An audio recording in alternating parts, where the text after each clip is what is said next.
I should say formally, welcome to Live with Search Engine Land.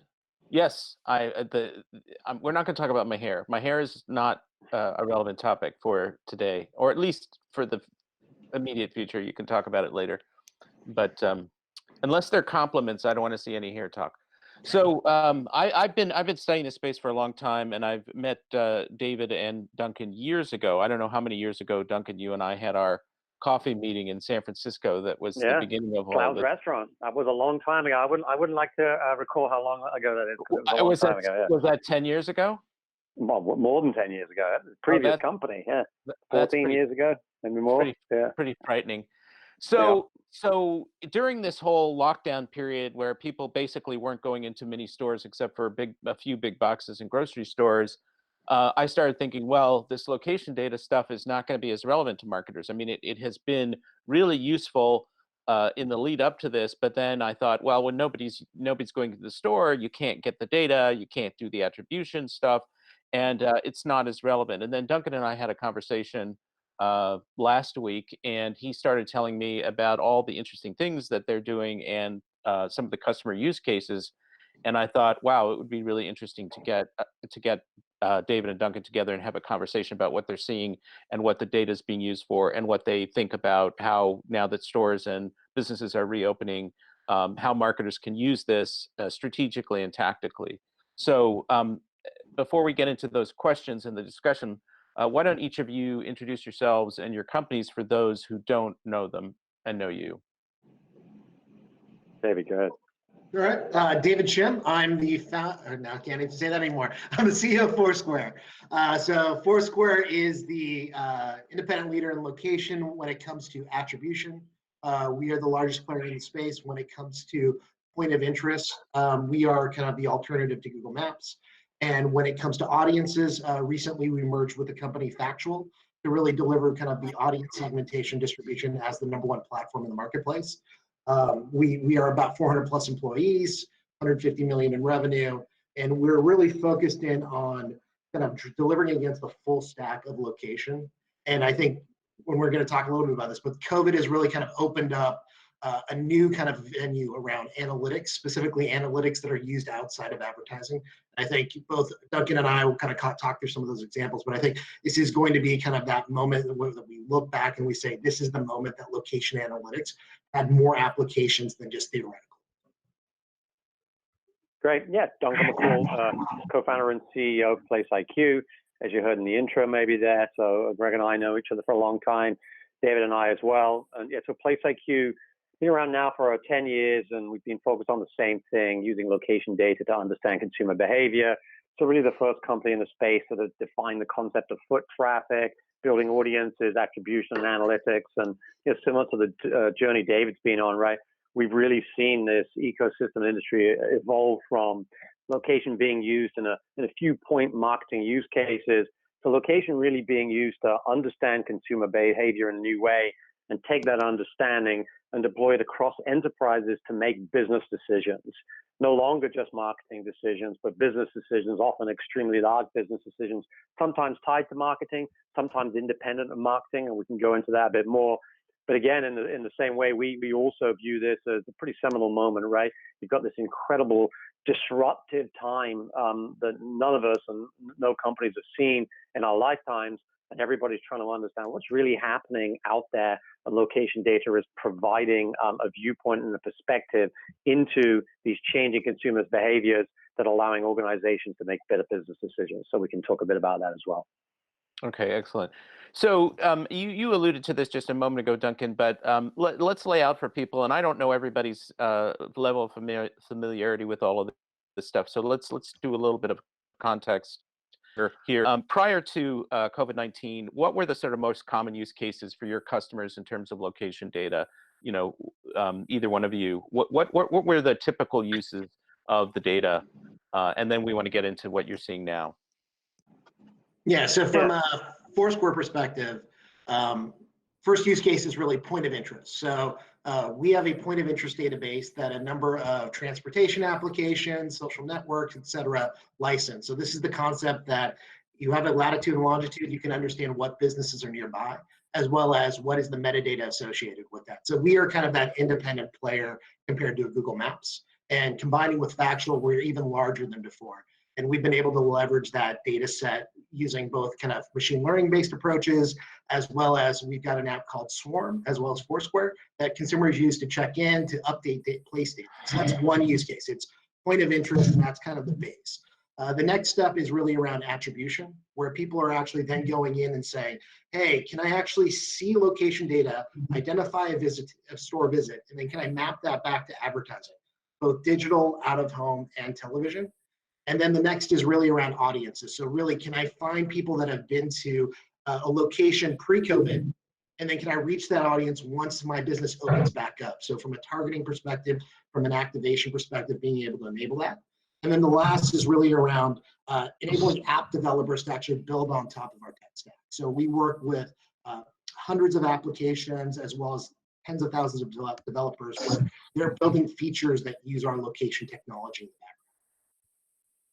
Yeah, and so we have a sort of slightly different focus as a business, right? And I would break it into two big areas. One area is your traditional marketing use cases, some of which you heard David articulate around audiences, so segments built from location-based behaviors that allow marketers to reach a certain type of behavior or visitation characteristic. Secondarily, measurement, primarily as a data product plugged into large activation platforms. And then thirdly, you have a pretty significant data licensing business.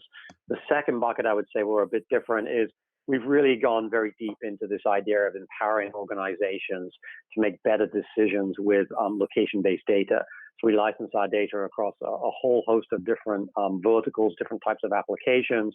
And you can think, yeah, some of the traditional marketing, but increasingly we work very much with the large consultancies who are making business transformation decisions with location data. We work with directly with large brands, automotive companies, retailers that are onboarding location data and using it not just for marketing, but understanding how to optimize supply chain, a relevant topic I'm sure we'll talk about today, how to think about store planning in this new world of you don't just open a super center and do very well anymore. You're living in this kind of omni-channel disruptive world whereby understanding how to leverage your physical assets with your digital assets is critically important. We do a ton of work there, helping large retailers figure out how to deploy their physical assets. So we license our data across a lot of use cases, all the way through to transportation, logistics, helping very large organizations build transportation networks. So you're really seeing location evolve into some of these next generation use cases that David and I have been talking about for close to a decade. So we're finally getting to do some of that stuff we both dreamed about at the beginnings. So did you guys panic when all the states issued these lockdown orders? I mean, did you think, oh, bleep, your favorite expletive, the bottom's going to fall out now? What was your reaction to that? Yeah, I mean, I don't know about David, right? But I'm sure similar to me, he's been on a journey as well with these companies. So we probably encountered so much change and disruption in the last 10 years navigating through this business. I don't think it was panic, but it was. Well, this is different, right? This is going to be a different world. And I think there's firstly the consideration about, your family, and then you start thinking about, the company and, well, how are we going to go to remote working? And then as you're sort of alluding to, how do we think about location data in this time? And we didn't really know at the beginning. And then as we'll talk about, we started to see that, wow, this is going to be a tool that is going to be far more useful than we imagined. It's going to help companies understand what is happening out there in this, incredibly never seen before time. So yeah, it very quickly turned from, wow, this is different, to, okay, we've really got to work hard here because we have a lot of understanding and insights that our clients want to unpack. So just real quickly before David answers, so folks that are not speaking, please go on mute. Okay, thank you.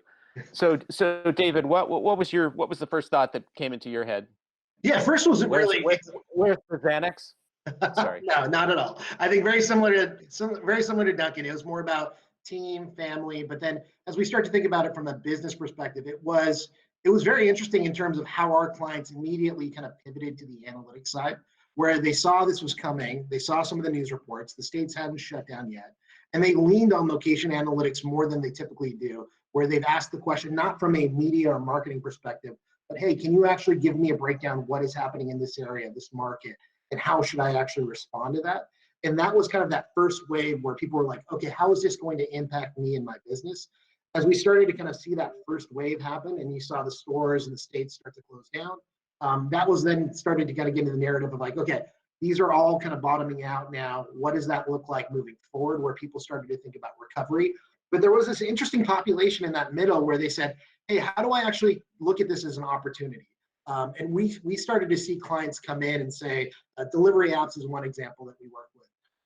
They came in and said like, hey, this is kind of interesting for us. Like this is a very opportunistic chance for us where people are now ordering more. They're using delivery apps more often.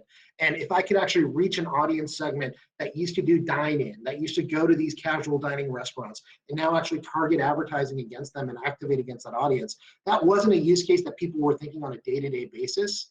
Now they're very much saying like, okay, this is the landscape has changed. Now, how do I change my business to actually take advantage of it in a way? So let me follow up on that. Let me follow up on that question. So you said, how do people reach those customers who went to fast casual or casual dining restaurants and then target them for food delivery apps, right? That was the example used. So unpack that a little bit. How does that actually work? How does that actually happen? Yeah, so from both of us, PlaceIQ as well as Foursquare, we've got audiences and we see where people go in the physical world and we measure that location data, and then we're able to package that up into audience segments that you are able to activate against in things like the trade desk on different media platforms. And with that, typically what people would do is say like, hey, someone's been to a competitor's location, I want to reach that audience segment, I want to retarget against my existing audience based on what they do in the physical world. So those are all common use cases around location and audience. But this was interesting because a delivery app does not have a physical presence at the end of the day. A delivery app isn't going after that audience because it's too big in a lot of cases. But in this moment where all these restaurants are now closed, where they only do delivery or they only do curbside pickup, this became an opportunity to say, I know these people are spending billions of dollars on an annual basis at casual dining restaurants, at sit-down restaurants. Those dollars are not being spent now. Delivery is a viable option to actually continue to bridge that gap. And I want to target that audience and actually get them to install the application. We're even seeing that, to be upfront, with the casual dining restaurant brands themselves, where they're actually doing app install campaigns now against the audience that actually went into their physical location, because you're seeing that uptick. With some of our partners, they've seen a 400% increase in curbside pickup. And they had curbside pickup before, but now they're seeing huge increases in terms of people saying, I want the food that I used to like pre-COVID.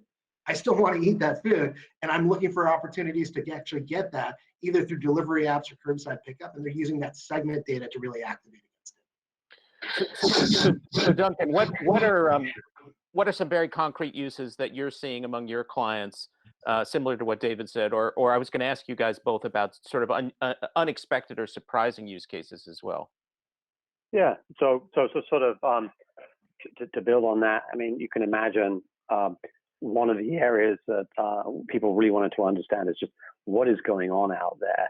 No one had ever seen this before, right? As we all know, and essentially what happened was we started looking over the span of the first sort of month or so, and we're trying to understand what types of behaviors were we seeing. And you initially saw what we called this panic and prepare. We've been pushing out weekly updates and trackers to folks. So we've been quite organized about thinking about these behavioral changes. So panic and prepare, right? Self-explanatory. We all went through it. And then you got into, and that's people going to lots of stores very rapidly, right? Stocking up on things, toilet papers out, all the stuff we lived through, and a lot of erratic behaviors. And then you saw this thing, sort of what we call quarantine routine, right? Whereby now people are in quarantine. So to give you some examples, what did we see? Well, we saw that grocery, for example, everybody was very specific about grocery. What happened? People drove less distance to grocery. They made less trips, but they went, longer when they were there, partially because it took longer, because sometimes people were waiting outside, et cetera. Secondly, because they're buying a lot of stuff, right?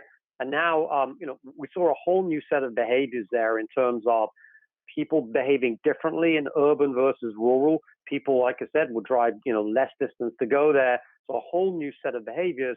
And then, of course, we saw things like dining was a really interesting one, where you would see casual dining was very different than fast casual, was very different than QSR. So obviously think of, fast casual at Chipotle. Chipotle relies tremendously on a lunchtime crowd, on commuters. They have other customers, but they really relied on lunchtime heavily in certain areas. So we would look at Chipotle stores, and we have this product called, dynamic trade areas, where we'd say all the people that typically go to one of those locations, where do they come from? Where's the origin of their trip? And of course, if you could see the origin was work, and now nobody's at work anymore, we could really predict which stores, which restaurants were going to be heavily affected. And we would contrast that with an example of a Trader Joe's, right? That much more relies on the classic grocery, people driving from home. So, of course, Trader Joe's did extremely well. Chipotle was challenged. And then you looked at, a McDonald's or a traditional QSR, that saw a drop in traffic, but it was still a part of people's routine. And then the fun one we looked at that we talked about publicly as well was this concept of, who was unaffected by this? And of course, Sonic, the hamburger joint that is almost all drive-through, right? You drive your car into a Sonic. Turns out they could just continue business as usual, right? And if you look at their traffic was kind of flat. They were doing just fine. So we saw all these different examples. And then, of course, you could see regionally it was different because, of course, the fantastic thing about this country, unlike some others, were you didn't really have a federal mandate. You had these loose guidelines. So you had some states where business as usual for a long time. Other states were really shut down, and that changed tremendously. So now we're starting to see this new phase that we'll probably talk about in a minute, where we're seeing like this reopening and reemergence. So we saw this, prepare and panic, quarantine routine, and all these behaviors associated with that. And now we're seeing the beginnings of this sort of reemergence and reopening. And of course, they're two different things. Just because a state is reopening does not mean everybody is reemerging, and it does not mean they're reemerging into different categories in the same way. So yeah, a ton of interesting things during this period you can learn from location data. So real quickly, I just want to remind people that they can ask questions. I'm going to defer many of the questions until a bit later, but you feel free to post them, and we'll get through them. But Duncan, I want to go back to you for a second. You talked about the Chipotle example. Were there any of your clients that before we get into the reopening phase, that during the lockdown period, the quarantine period, that took some of these insights and made some different choices or changed their operational behavior to respond to it? Can you give us a concrete example of something like that? Yeah, no, exactly right. And you can imagine QSR was one, right? So if you're the CMO of the QSR restaurant, right, you're starting to look at, okay, we know what's happening. You can read the news like everybody else in terms of stay-at-home orders, et cetera. They obviously had some sales data, but they were trying to figure out, right, and as David talked about earlier, how do we think about driving people to pick up, delivery? How do we think about changing our audience, because we're no longer going to have a commute audience, et cetera? So we had a whole bunch of different categories, but certainly QSR, casual dining, fast casual, who were starting to use our data to build audiences, to take effects, right? To start to say, where are the places where we should be cutting spend? Where are the places where we should be maintaining spend? And in those areas where we're maintaining spend, how are we changing our message? How are we thinking about our audience target? Because our audience target just changed dramatically in a way that no one had anticipated. And both our companies were there to be able to help them understand, this is where you cut spend, this is where you maintain spend, this is how you change the message. Who do you think are going to be the appropriate drive-through customers versus pickup and delivery customers, et cetera? So there are a whole slew of different examples of industries that were using this data to make better decisions during this phase of this, panic and prepare and then quarantine routine. And David, you're welcome to jump in at any time, David. I think okay. Duncan covered the points, I think. So I think to summarize, really, as we've discussed sort of in the past in different contexts, really location is about audiences and about behavior. And these are fundamental audience insights that you're getting, even though a lot of people are not going through their old routines. You're getting these insights that are very helpful to marketers. So now let's talk about the reopening phase, because we're in that. There, I think, 40 states or something approaching that are now in various stages of kind of relaxing the quarantine restrictions. And I know both of you have published early findings from Georgia, maybe some of the other states that are doing this. What kinds of patterns are you seeing? What are the takeaways from the very early removals of these lockdowns? Yeah, on our side, we're definitely seeing there's this pent up demand in market. So we refer to it kind of there's a great reset coming, and the great reset is really this concept of never in the last generation has there been a moment where people just don't go out in the physical world, where they don't shop, where they don't eat out. So all the muscle memory that you've generated over the last few decades around these are my favorite restaurants, these are my favorite gym, this is the gym that I go to, this is my favorite retailer that I go visit. All of those are forgotten. Like you've never had this reset in terms of consumerism in the physical world. And so as this great reset starts to open up, there's this huge amount of pent up demand.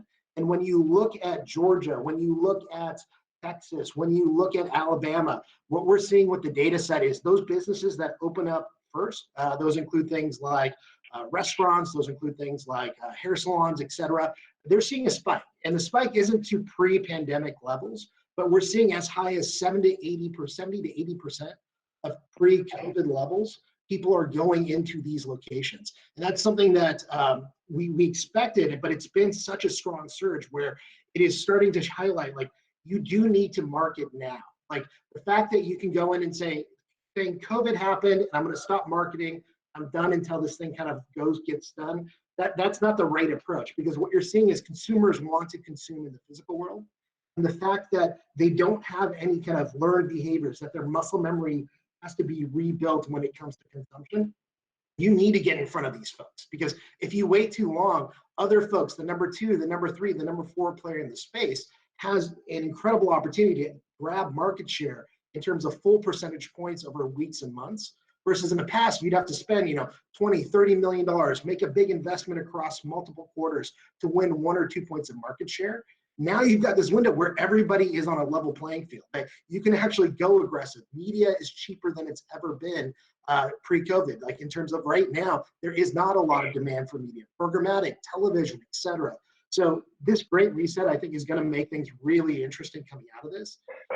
We're also seeing differences when it comes to the audiences that are actually going out into this world. So one is Southeast, depending on how you look at it, they are actually going out more into more physical places than other regions. So, and then when you break it down, we actually broke down Georgia based on urban, suburban, and rural areas. And what we're seeing is a very clear distinction between the populations, where rural and suburban are more likely to go out as things open up, versus the urban area, Atlanta specifically, that population is less likely to go out compared to the other regions or other areas within the state. So I think it's going to be very interesting in terms of how this great reset plays out. And I think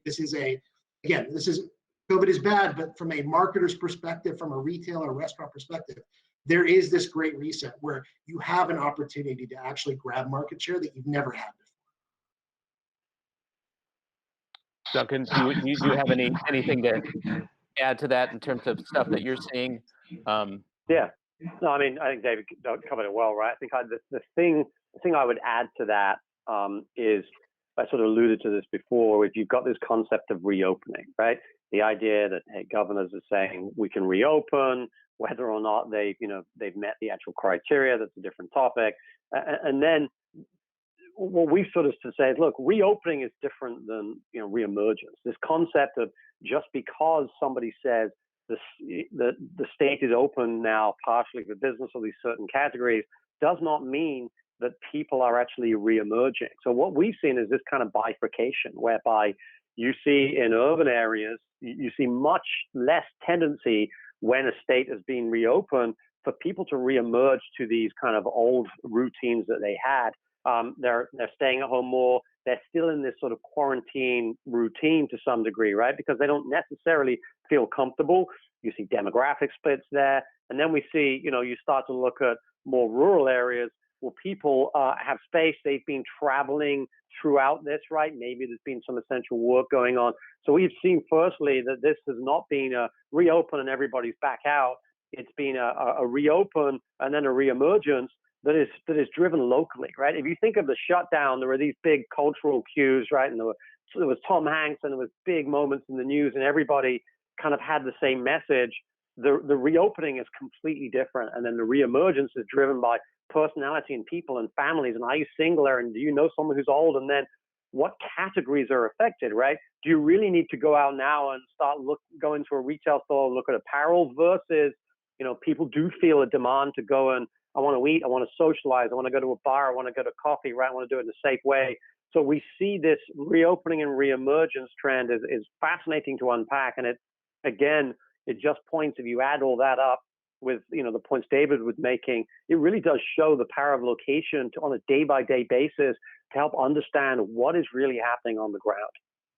Well, I mean, we saw in Wisconsin when the state Supreme Court overruled the governor, and the bars immediately opened, and there was this rush of people that went into bars, and nobody was wearing masks, and people were sweaty and dancing together, and all of that kind of stuff. I mean, it's on the one hand, it's kind of like a joyful scene, but it's kind of shocking and scary at the same time because of the infectiousness of this whole thing. So as I said to you guys before, there's a lot of survey data that shows people are afraid to go back into certain kinds of businesses, nail salons, gyms, restaurants. I mean, the majority, 2/3 or more, consistently tell surveys that they're cautious. They're fearful of going into these places. Yet the kinds of information that you both just conveyed seems to suggest that those surveys are not entirely accurate, that there is this contrast. There's pent-up demand. There seems to be some early behavior showing that people are going to go out. I know you both qualified that because you talked about rural versus suburban versus urban. But how do you respond to that sort of difference or seeming difference between the on-the-ground behavior and the surveys that seem to have a consistent message of fear or caution?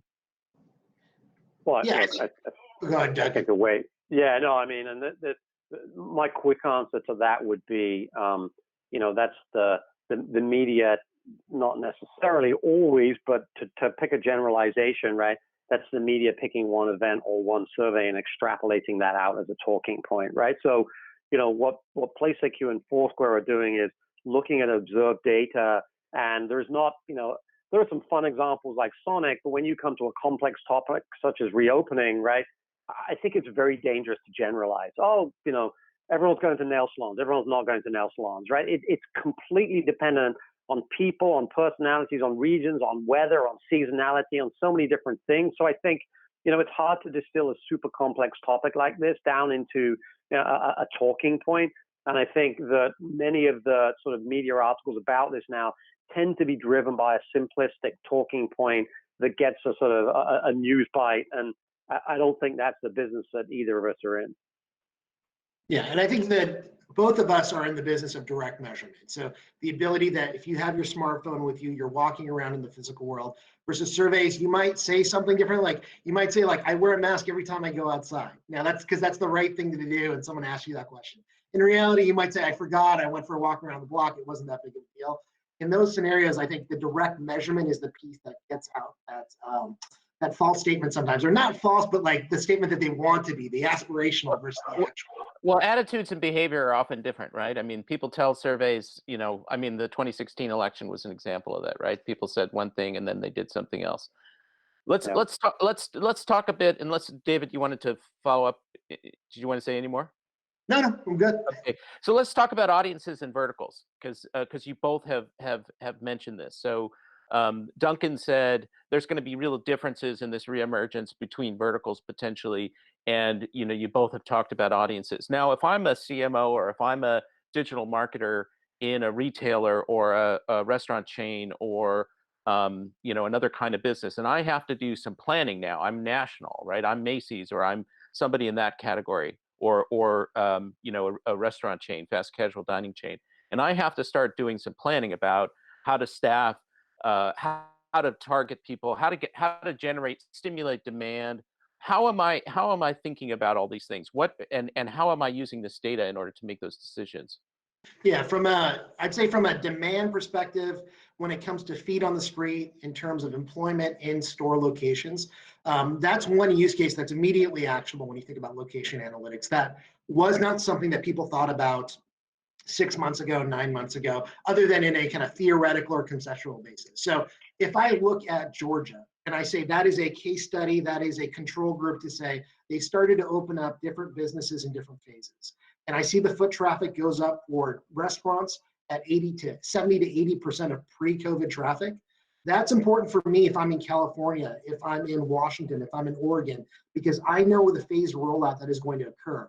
And I know when I need to bring people back in from unemployment, from furlough, so that I need to hire against. Because if I'm going to hit 80% of my pre-COVID traffic, I need to staff up very quickly. And if I don't staff up very quickly, I'm going to run into issues of long lines through drive-through, long lines in the actual restaurant itself. And that becomes a health issue because you want to keep that distance between folks. So it is actually, I think this is when we talk about a seminal moment. This is a seminal moment where people are actually taking location and applying it to very granular day-to-day life kind of actions. But let me challenge you on that. Let me challenge you because Duncan, I think identified a bunch of variables. So Georgia is a very different place potentially than Washington State or California or New York, which is still very much in the throes of its challenges. Can I truly generalize, or can I truly draw actionable inferences from Georgia that will then apply to places which may be culturally quite different, politically quite different? Yes. And I think the answer there is you can cut the data in different ways. So when you look at the data, when I talk about Georgia, we talked about the difference between rural versus suburban versus urban. So you're able to cut the data. You're able to look at Colorado, where we actually see smaller gains on restaurants, even though they're opening there. So Colorado is closer to around 65 to 70% of pre-COVID traffic versus Georgia, Texas, they're closer to 75 to 80%. So it really does allow you, when you have location, it's not about the entire state. It's about different groups, just like the phases that they roll out in terms of what businesses open. You can also break it out into groupings or phases of like what residential areas are they in, what neighborhoods are they in, and actually start to measure that. So it isn't a overall encompassing, it's actually, you can get granular with that. Duncan? Yeah, no, I covered a lot of stuff, right? I think to take a different spin on your question, I think one of the really interesting things we're starting to see now is what behavioral changes have taken place during this quarantine routine sort of period that might persist through reopening and resurgence. So the idea of now if you've started ordering lots of food to be delivered, or you've started getting fast food delivered, etc. How does that persist when things reopen? You think of the example of there are certain types of grocery that were much better designed for drop-in, right? So Whole Foods, for example, is not necessarily the most efficient or effective place to go and do a gigantic shop for 2 weeks. It's great to drop in for a bunch of certain things. So you've seen lots of people change their habits now, more going to a big box store or a Costco, and going in and doing a much larger shop because grocery has completely changed. How many of those are going to persist and say, you know what, instead of going to Whole Foods once or twice a week, I can go to Costco once every 3 weeks. I can get everything and I can stock my fridge. There's been a forced entire set of behaviors, be it entertainment, staying at home, be it not watching sports anymore, be it complete shopping habits, all sorts of different things that you start to say, which of those forced behaviors will persist after this, and who's going to be the winners and the losers, and the folks on either sides of those equations, how are they going to think about locking in that new behavioral change and saying, hey, Costco doesn't want those people to go back to Whole Foods, because it turns out, food selection at Costco is pretty darn efficient and effective and much more cost effective. I think those are the really interesting things we're starting to see now. And again, locations are an incredibly powerful signal to start to allow our sort of mutual clients to understand what has changed, what am I happy about that has changed, or what am I worried about that has changed, and how do I affect those two dynamics? Well, how do you predict that? So there are all these changes that you've observed. How do you answer the question you just posed yourself, which of the consumers, which of the behaviors are going to persist? How does location enable you to make those kinds of predictions? So let's take the simplistic example of, Costco and Whole Foods. May or may not be a perfect one, but I think it's something everybody can relate to. And of course, location from both our companies allows you to look back and say, okay, so pre-pandemic, who were the folks who went to Whole Foods? Who were the folks who went to Costco? Who were the cross shoppers? What was the frequency of those visits? And how far would people drive? How did that change during the pandemic? Who lost? Who won? And who do we think is going to be at risk? Meaning, folks, suddenly found it's more convenient to go to Costco. It's not that far, right? They had a routine built in to go to Whole Foods. Well, now I'm seeing a big behavioral change between these two brands. What do those two brands do to defend or attack against those? So you can look back at all these trends, and you can look by store level, region, right? You can cut it by demographics, time of day. Another amazing thing that's happened during this period is with work from home, grocery is flattened out, right? Grocery used to be weekends were very, very busy. You would obviously have nights and weekends. And now without this commute routine, right, it's flattened out. People are shopping at all sorts of different times. So that behavior has changed. How much of that will persist? How does that change things? So location allows you to look back, see these changes, and start to say, what are the ones I want to now potentially try and change back, or what are the ones I want to try and lock in? So that's the way that we've seen it being used.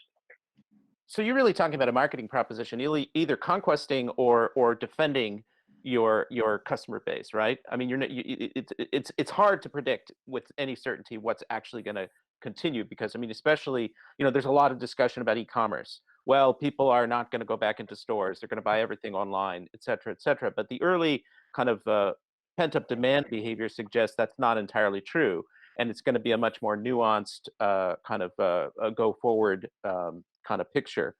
Yeah. And from a marketer's perspective, I would say we're seeing a common theme across kind of the marketers that are the first to go into market.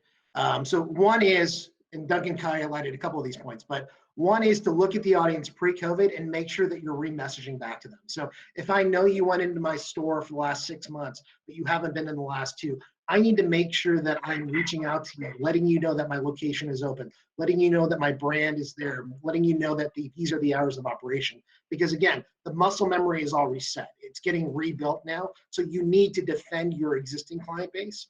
But then you also have opportunities that come up. In the retail space, you're hearing about a couple of bankruptcies that are occurring. A lot of store locations are closing. In that aspect, that's to your point around conquesting, there are opportunities that you find for conquesting, because those customers have not been going there the last 2 months. Now that store location is no longer there. There's an opportunity to reach that audience and convert them into your location. And that's audiences. But I think there's another one around proximity. Just from a proximity standpoint, you want to look at the history to say this is pre-COVID, but if someone is out and about in the physical world right now, that alone is a signal now that they are in market, because they are actually not at home, but they're actually at a grocery store, they're at a retail location.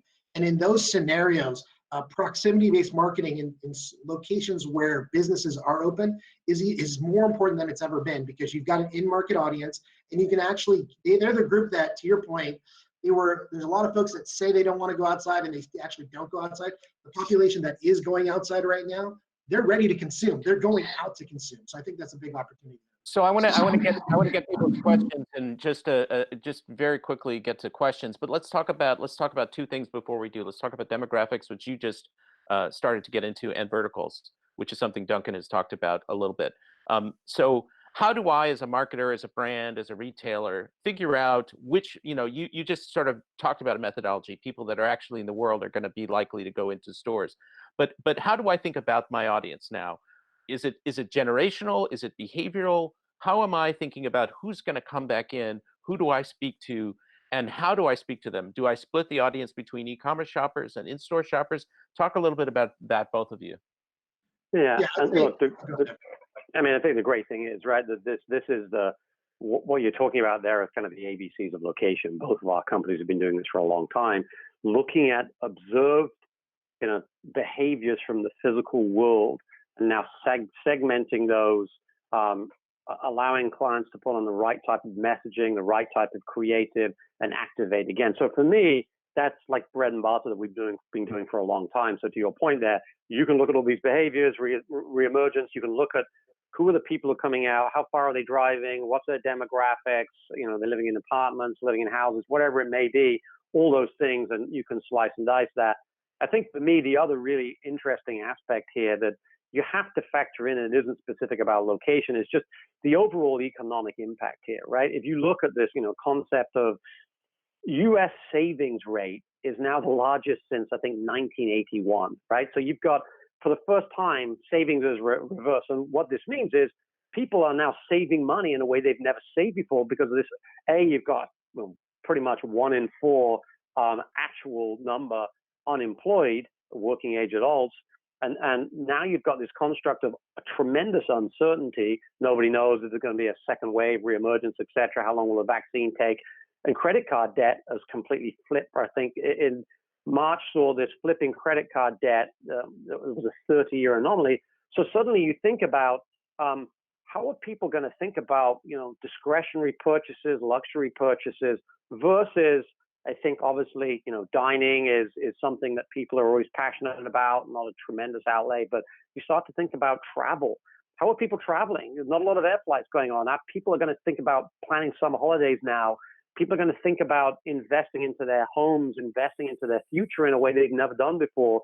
So I think you've got to layer all that sort of psychographic and behavioral information, as well as the macroeconomic information, on top of the location information to really tell the full story. And that, to me, is where this gets to the next level, really powerful and incredibly useful for our clients. Yeah, and I would say, just to build on top of that, I would say the measurement piece is the key component. Understand what demographics, what audience segments are actually going into the physical store.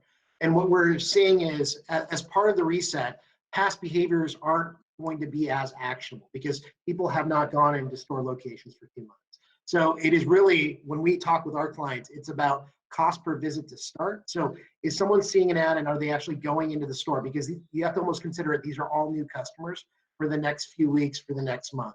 But then you want to make a pivot after that to the more traditional metric around, is this an incremental traffic? Is this an incremental visit that's occurring? But the ability to actually do that attribution is how you actually figure out what are the right segments that you want to go after, what are the most effective in terms of your messaging, your product, and driving someone to the store. Do these audience segments get a lot more nuanced? I mean, you talk about psychographics and then economic circumstances. I mean, are there completely new personas that emerge now for marketers, or does some of the past? I mean, you're sort of saying the past is not prologue as much, but it seems to me that we have to re-persona-ize, if I can use that verb somehow. Do you agree with that? Or do you disagree?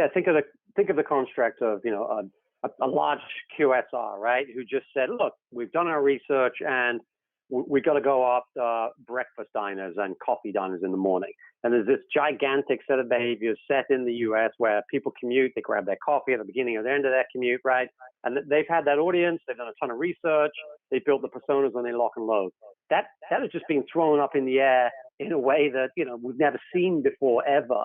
So suddenly, and now because you have this regional reopening, and again, you have there's a lot of people who stayed at work, essential workers. There's some people who are sort of partially essential workers who are going back. And then, as you know, certainly in technology and other industries, there's people now talking about everything from we're not going back till September till we're never going back, right?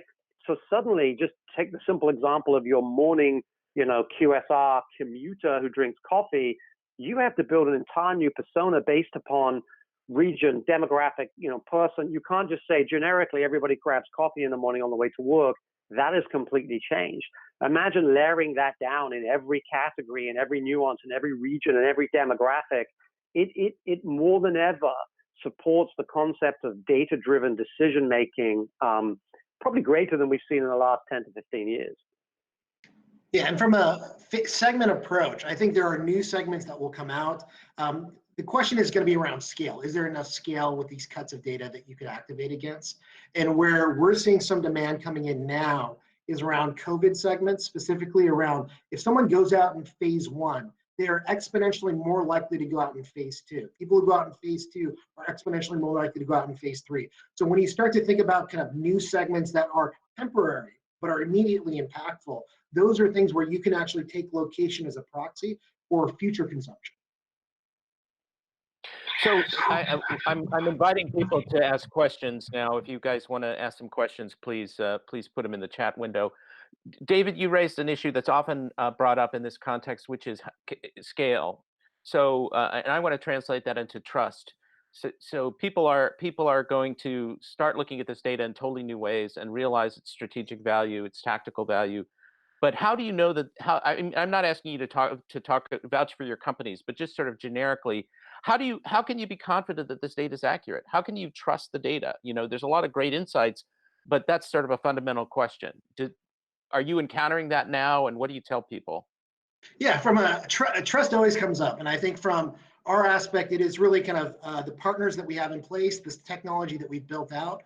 Where if you look at our Pilgrim SDK, this is a SDK that the largest app developers put into their applications that does notifications, that provides notifications on visitation, that provides notifications on nearby, that provides notification on direction, type of movement. So we've already built out that stack where people are already counting on the accuracy of our data sets. So when you go into a carpool app or car sharing app, when you type in an address, we're powering the majority of those applications where you type in the address where you get a point of interest. So I think trust is an important question. I think it's shown through things like how you acquire that data, but also who's using the data and how they're utilizing it.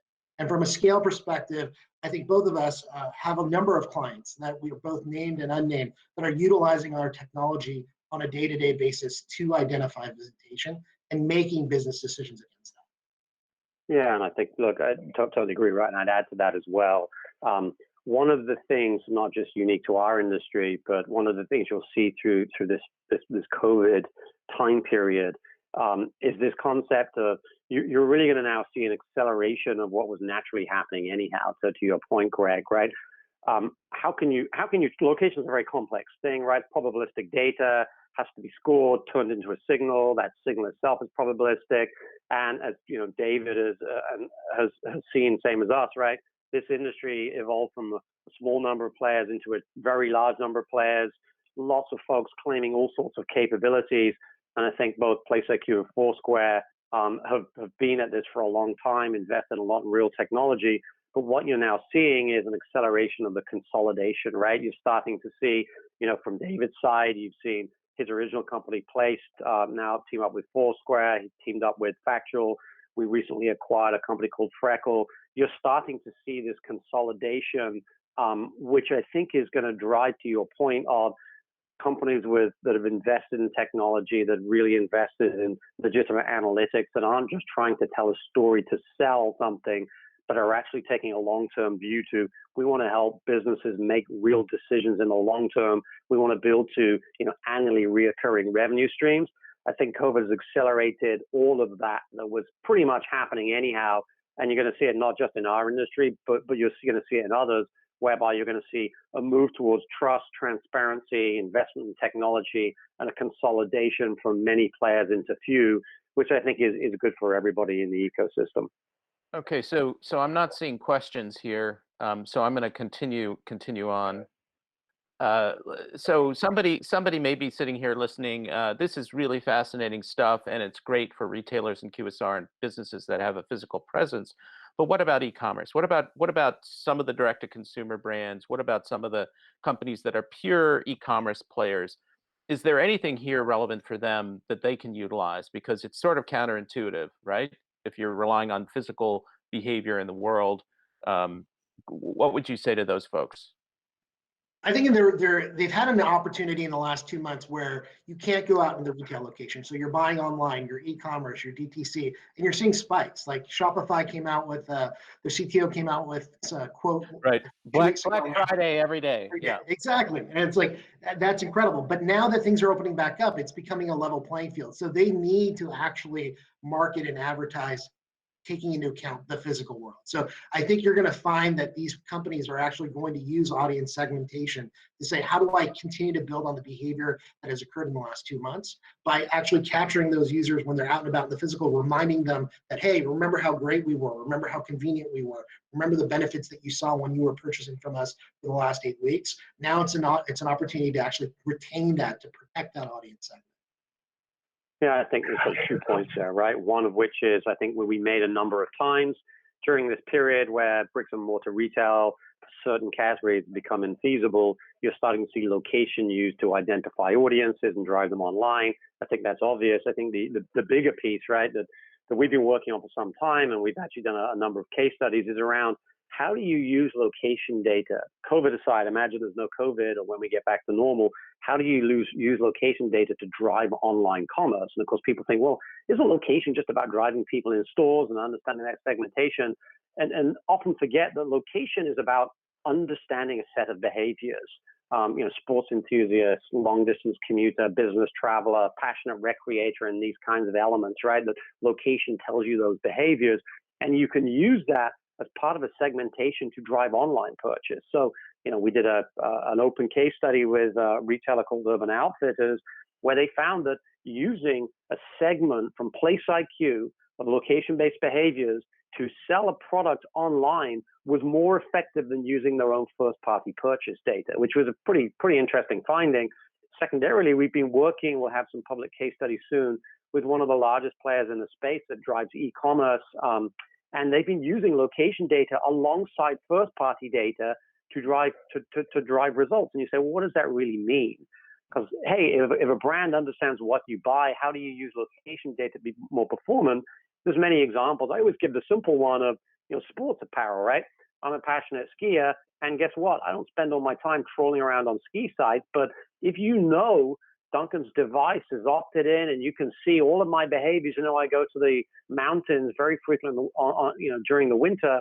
Now that I have that set of behaviors, and you can use that segmentation to better offer me products and services online, and it will drive additional performance. So understanding the universal profile of a consumer, not just based upon your siloed purchase data, but based upon real world behaviors, has been proven in every example that we've done to drive better online conversion. So that's a really important point to make. And there will be a push on the omni-channel side. So I think to that point around being able to touch all the touch points, like today we're measuring digital, television, out of home from a ad exposure perspective, but measuring it back into store visits. Where the future is kind of going is to do omni-channel on the conversion side as well, because you want to be able to talk across the board, where if 50% of your conversions occur online and 50% occur offline, you want to be able to optimize against both of those platforms, both of those kind of conversion kind of platforms at the end of the day. So I think that is going to be more important. We just did a study with advertiser perceptions, where we found that 55% of people are actually going out and saying that they will actually see location analytics applied to television attribution in the next year. We're also seeing things like post-COVID. We specifically did a survey against this, where they said 51% of respondents said that location data will be more important after COVID. So I think it is highlighting there are shifts occurring where location is not just about store visits, but it's about that entire marketing mix. How do you incorporate that into your overall strategy, not as a silo? We've got a question, but I think you just answered it, David. Jason, did David just answer your question about the flexibility of this data? It's not just about offline store visits. When people are staying at home, it's about identifying audiences and targeting those audiences. I think he did answer it, but if he didn't, let me know. So let's talk about cookies, because Duncan, you've indirectly alluded to cookies, right? Cookies are going away. Everybody's freaking out. Google's working on cookie alternatives with a consortium. Everybody's got their their new sort of ID methodologies to try and replace cookies. Where does location data fit in this world of a post-cookie world, post-COVID, post-cookie? Yeah.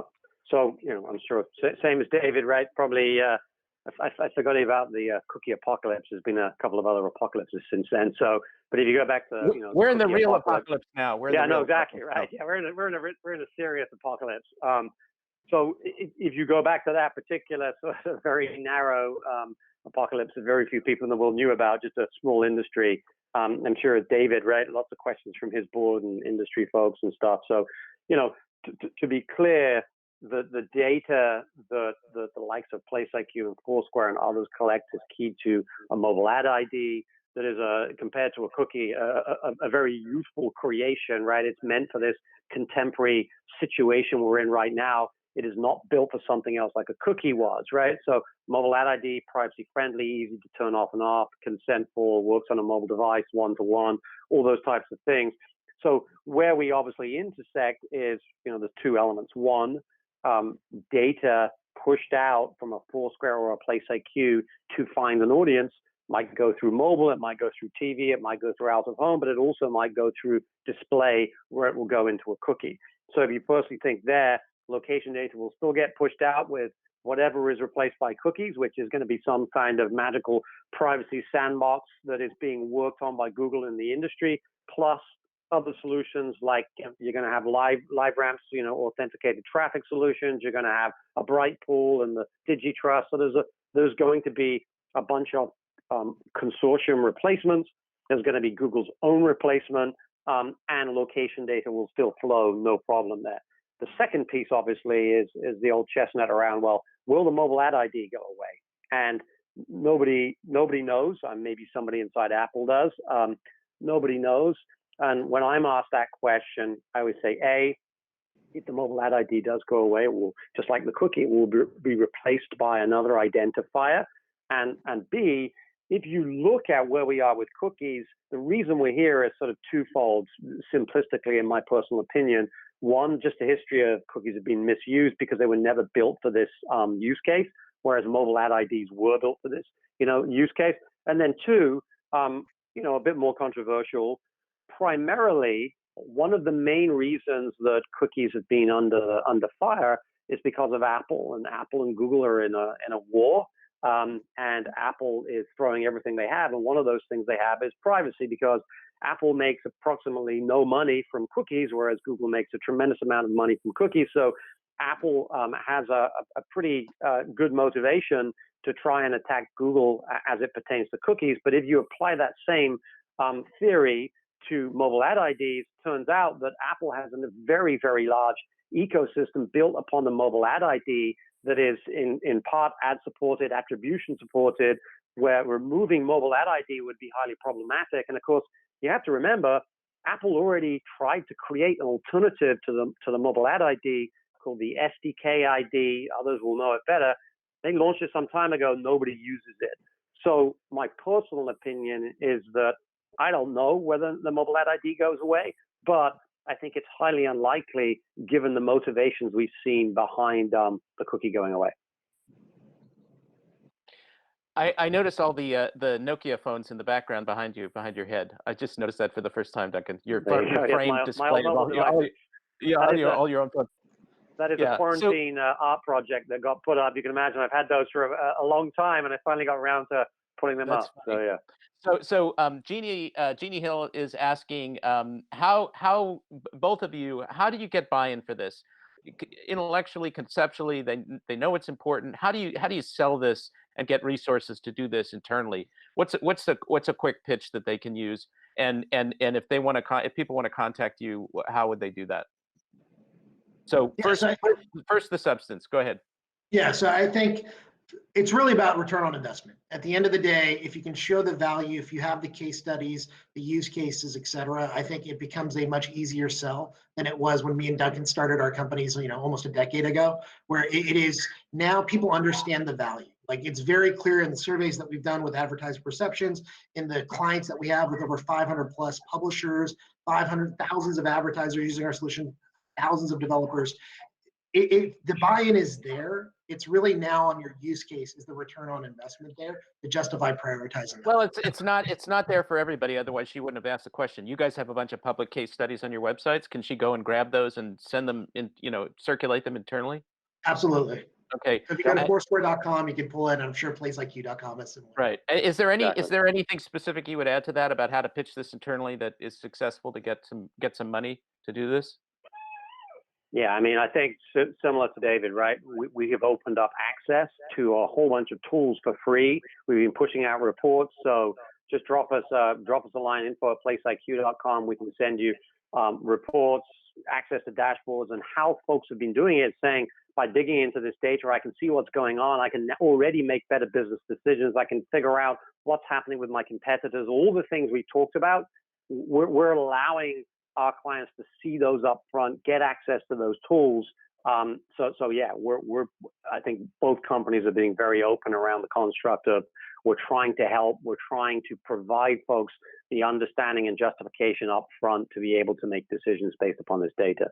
And there are a couple of free data sets that are available too. So if you go to Amazon Data Exchange, we've got our data set in there where you're able to pull down certain data sets at no cost. So you can start to try before you kind of buy environment.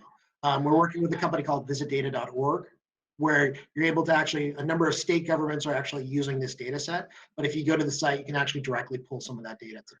Is that visit, like physical visit, data.org? Yep, physical visit, not physicaldata.org.com, but visitdata.org. As opposed to something like VIZA, which, might have been, anyway, some cute brand name or something.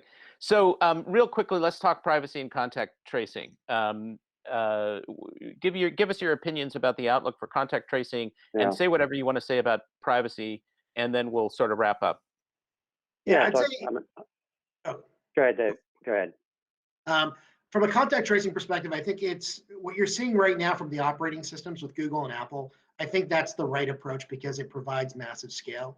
I think you're seeing a lot of activity around a lot of smart people building contract tracing apps. We're working with them in a lot of cases where they're leveraging the Pilgrim SDK. So they can kind of build those technology platforms out. But I think the thing that's most important is it needs to get to scale very quickly to have value in this environment. So I think having those operating system level kind of providers opting into contact tracing is great. But there are limitations there too. In the Apple example, it's limited to Bluetooth. You can't combine that with GPS data. So there are limitations where we'd love to see someone pull away. We'd love to see someone kind of utilize our technology. But I think we need to have that one winner at the end of the day. And then I'd say from an overall privacy standpoint, I think you're going to see this now and in the future, the importance of first-party data, the importance of consumer opt-in, the consumer value. And that first-party data is going to resonate, not just now, but in the future, because that's going to be the way that you get the more granular data, because you have the consent from the user. Yeah, I think building on that, right? I think firstly, partially this question, the previous question, we've actually built a data set that we'd open sourced and we put on GitHub. So if you just search for PlaceIQ GitHub, you'll find a completely free to use open source data set that a whole bunch of universities, nonprofits, institutions have been using to build their own tools for data for good during this whole period. So I think, from our perspective, right, we have absolutely said, look, the whole idea of contact tracing and building those applications, that should be left to the Googles and Facebooks of this world that have a massive consumer brand, that have SDKs deployed with consumers, that have the resources to actually work internationally to build these things out. So we've always sort of pushed towards that side of things, and it's great to see some uptake there. Obviously, the U.S. has this kind of regional approach, which we'll see how that sort of works out. It's kind of interesting, and I think from a privacy perspective, what's going to be fascinating to see is, you go back pre-COVID, and there was a lot of talk about digital data and privacy as we've gone into this digital age, right? And consumers now are consenting all sorts of data. And I think there was a thesis, some folks, certainly was a narrative in the media that, there's these large companies like Facebook and Google, and then there's all these other companies, and they're hoarding data, and that's a bad thing. We don't really know why it's bad, but people don't really know why they're consented, and it's completely different from automotive data and mover data, which has been sold forever. And I think that was a narrative that was mostly driven by the media. But now you've got this kind of complex to world where you've got this hybrid of, we had all this digital data stuff, but now we're realizing that these companies actually have this unique ability to build tools that can save lives, right? And they wouldn't be able to do that if they didn't have access to this data. And there's companies like PlaceIQ and Foursquare that are helping organizations, that are helping institutions, literally make better health decisions during this crisis. So I think it's going to be fascinating to see this dichotomy of everybody just said, well, digital data, that's bad, versus, well, now it's not necessarily bad if it's used right. It's actually extremely powerful. And I think we are going to go through this evolution whereby everybody starts to realize we're living in a digital world, right? Data has to be consented. Just as David was saying, right? CCPA, GDPR, NAI, we're in a consent world, right? If you have a business that is built upon sniffing data from bid streams, you're not going to persist, right? And I think you'll see a move into education, transparency, use and purpose with the consumer perspective now that these data sets can be used to make benign, really powerful business decisions and healthcare decisions and community decisions. So it's going to be interesting to see how that narrative post-COVID is spun in the media. Okay, so we're out of time, but final comment from both of you. Based on the totality of information that you have, that you're seeing, what are your predictions about how this is all going to play out from an economic standpoint, economic recovery standpoint? You gotta. I'm putting you on the spot. There's the V recovery, the U recovery, the W and the L, right? So there's a lot of competing ideas. What do you think is going to happen in the next 6 months in terms of demand, behavior, consumer behavior, et cetera, and say whatever else you want to say as a final comment. And I think you guys have, this has been a great conversation, so I really appreciate it. So Duncan, why don't you start? Yeah. So firstly, thanks for having us, and thanks David for providing us with a great conversation as well. So two pieces, right? One, if we look at the data, just like we've been talking, we're seeing a reopening with a reemergence that's highly complex, there's nuanced, there's obviously a pent-up demand for people to go back out, right? I think we'll see that happen as it happens. And location data, as you say, won't necessarily be predicting the future, but it will be reporting the present with a speed and accuracy that I think is extremely compelling. I think then secondarily, you'll start to see businesses use this data more than ever, right? Because data-driven decision-making is going to be more important than ever during a period where everything's changed and the economy has gone through an incredible challenge. And then thirdly, look, personally, if I look at the recovery, if you start to realize, the real unemployment rate, 1 in 4 unemployed, you're pretty much at Great Depression levels. You look at the savings rate, the credit card rate, I think there is going to be a recovery that is not going to be a V-shaped, right? I think it's the Nike swoosh shape is the one I've seen, right? It goes down fast and it comes up very slowly. I think that's my personal viewpoint based upon all the data sets we're seeing. I don't think that's a bad thing. I think that's a natural thing. And my personal opinion is the stock market is completely disconnected from the economy. What we deal with is the economy. So we will help our clients navigate that recovery. But I don't imagine everybody's going to be rushing out into a V-shaped recovery, is my personal opinion. Please, David, you get the last word here. No, so thanks everyone for jumping on the call. I would say from our perspective, it's really, we're taking the states that have opened as the control group, and there are more and more states that are open. We're looking at the data for the states that are closed, and we're looking at proxies for activity. So are they going more towards drive-through? Are they going out to the parks? Are they wanting to go out? And what we're seeing is, even in places where the state is shut down, people are going out and about at higher and higher levels, and it's gradually going up, or it's starting to curve up a little steep. So our take is really there will be a bounce. That bounce is going to happen immediately to the level of how high that bounce goes. Does it actually cover pre-COVID levels? I don't have the answer to that, but there is going to be a very clear bounce. All the data points to it, and I think you're going to see marketers try to capture that opportunity. But afterwards, I don't know. So I'd leave it at that. Okay, all right. Thank you both of you for excellent insights and conversation, and thanks to everybody who was on this call and everybody who watched in the live stream. And join us again at this time next week. Both of you guys and everybody else, have a great weekend.